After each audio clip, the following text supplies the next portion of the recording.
Okay, it's going to be a review of the brand new AEW television show on Saturday night. This is Collision.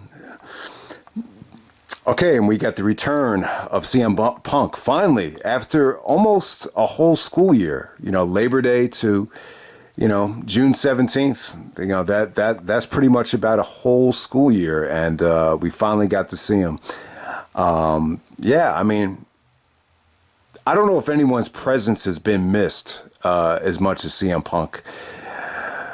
You could definitely feel it. You could definitely see it. You know, after what happened, that's all anybody wanted to talk about. And, to not have CM Punk around for that whole time, it was a little bit frustrating. But you're just glad that he's back. I think anybody with a brain should admit that things are definitely going to be more interesting with him around. I thought he was great out there. This was more of a, more of a heel-driven promo from Punk. He really came off like a prick here. No more Mr. Nice Guy. He kept on saying, tell me if I'm telling lies, after almost everything he said. So overall, man, I thought it was a great promo, and you could just feel it in the air. People just becoming more and more invested again, and there's just so many guys you want to see him interact with. The only thing I was disappointed about was, I was just hoping somebody would come out and interrupt him. But, I think that was the right call. But there was a little bit of nervousness at first. Like when he did come out to the ring, he had his boots, wrapped around his neck, and he came out with a huge bag, which had the AEW championship in it, the belt that he never lost. So you had that going on there. But yeah, I don't know. There was a little bit of like dead silence when he was coming down to the ring because, the last couple times he's appeared, it's been kind of disappointing, with the injury announcement and, with him getting hurt the second time against Moxley. So he's just like, man, what now?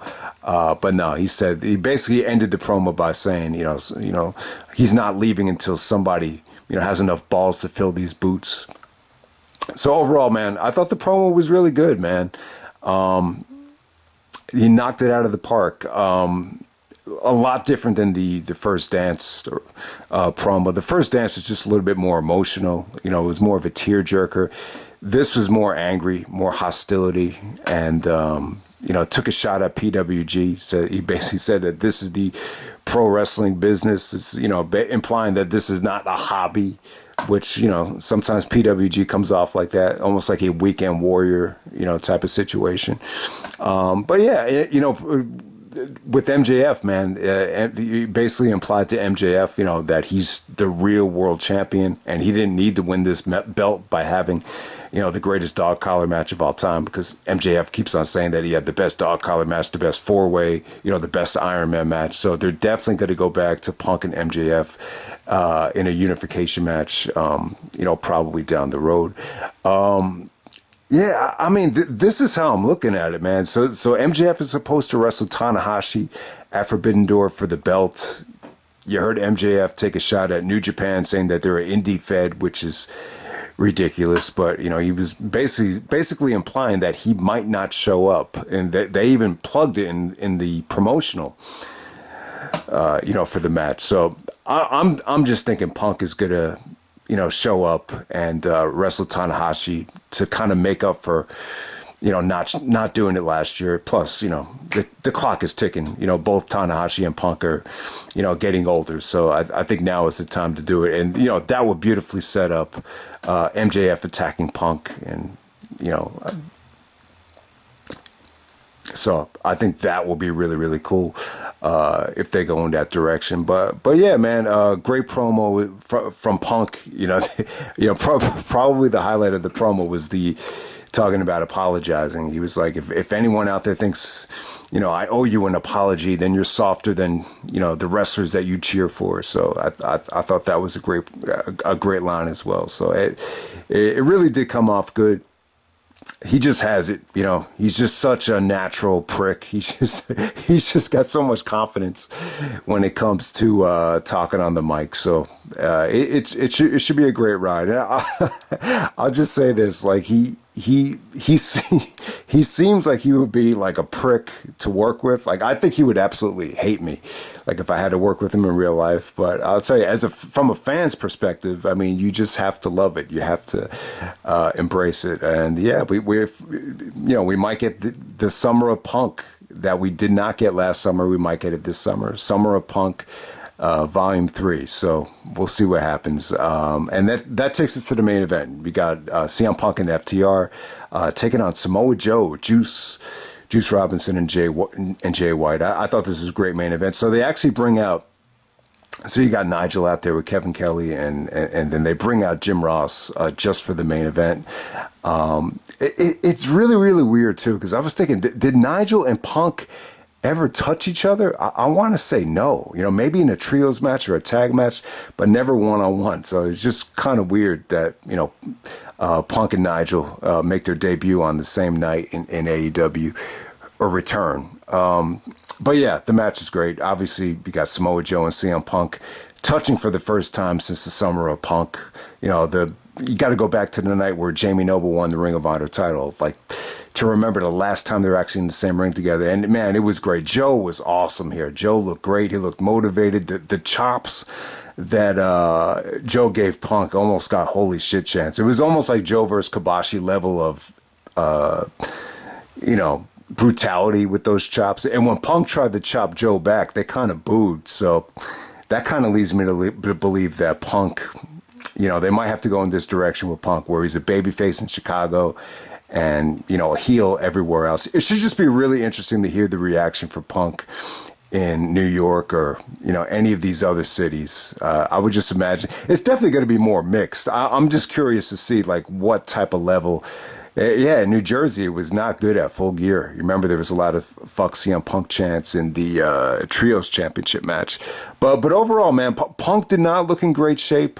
From conditioning standpoint, he just looked really skinny. There's definitely room for him to get in better shape, but it is fine. It's not, there's definitely room for improvement for the commentary team, and there's no rush to be in, Herculean physique. But I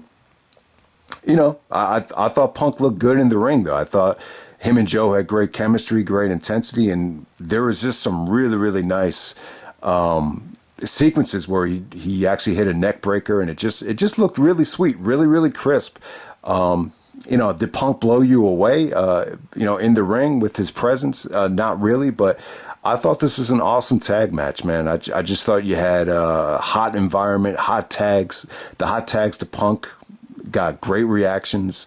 The FTR guys look great. The breakup of the Chiquita clutch from Dax, where he basically just destroyed Joe's back. I thought that was great. It really looked like Joe was going to make Punk submit. It looked like we were going to get deja vu. But I'll tell you, the reaction for Joe and Punk, it came off great. I was just under the impression that, it's Ring of Honor. No one remembers it. No one's seen it, But it got a really, really good reaction, though. I think, just WWE and Tony Khan as well. They've really done a good job of promoting the back catalog and the trilogy as well. So that was good to see. But yeah, everybody looked good here. It was an awesome main event. I would definitely give it a 4-star rating. It's definitely a match to see. I wasn't crazy about having Punk wrestle on the first night. But you definitely understand it. They needed to sell tickets. You really need to get this television program off to a great start, and feel good moment with Punk hitting the go to sleep after the big rig. I think he hit it on Juice Robinson. So be really, really cool to see Joe and Punk in a Dynamite match. So, okay, real quick, just everything else not involving CM Punk from the debut of Collision. All right, let me see if I could just do this without screwing it up from memory. All right, so I think you had the TNT Championship match after the Punk promo. So you got Wardlow defending the TNT title against Luchasaurus. Christian was at ringside. Christian actually helped Luchasaurus win the TNT Championship. I thought the match got off to a rough start, but once they started hitting their big finishing moves, it came off well. And Christian got the assist, and he ended up holding up the TNT title like he wanted. It seemed like Nigel and Kevin were fighting over that, but I thought that was really, really interesting. But I thought Nigel and Kevin did a good job. I think they were put in a rough spot, just being thrown into calling AEW without Excalibur being out there. But really, really excited to see Nigel as part of the family. So that I thought that was cool. So after that, I thought you had the match, probably the match of the night. You got Andrade making his big return to take on Buddy Murphy, Buddy Matthews, whatever the hell his name is. And I thought it was great, man. Lots of great selling with Andrade selling the real life injury, and same thing with Buddy. Like, he was selling the knee, and it got a great reaction. Everything came off great here. Andrade actually pays homage to Charlotte with the the figure eight for the finish. But I got to say, man, the fans were really into Andrade. You saw some great stuff here. This is one of the best television matches of the year. So definitely check it out. Awesome stuff. And Buddy was no slouch as well. I thought he was great. So definitely check it out. Next up, you had the return of MIRO. MIRO actually makes his return against Toni Nese. Toni Nese is kind of doing like a he was doing the personal trainer thing where he was kind of mocking the crowd for being fat. He made the pizza comment where deep dish sucks. New York style pizza is better. And then MIRO comes out and just squashes him. It came off great. I thought the fans were behind MIRO.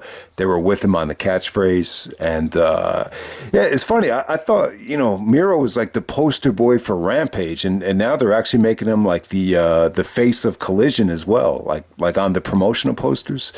So, it's been a long time since you've seen MIRO. I think I don't know. I haven't really seen MIRO since the Bryan Danielson match, right? From Full Gear, when he replaced Moxley. Because remember, Moxley had to go to rehab. So it's been a long time since we've seen MIRO, but good to see him back. I thought he looked in great shape. So, also, you had an Acclaimed promo. So Acclaimed just cut a promo with Daddy Ass Billy Gunn. Tomorrow's Father's Day, so they had a great Father's Day line. They had a great line about Trump, a great line about Chicago. I thought it was a nice feel good moment. Plus the scissoring with Tony Schiavone. It was actually one of the highlights of the night. He got a great reaction. And then you had the women's match. The women's match is probably the weak link of the night, but it was still good. I still thought it was probably better than your average women's Dynamite match.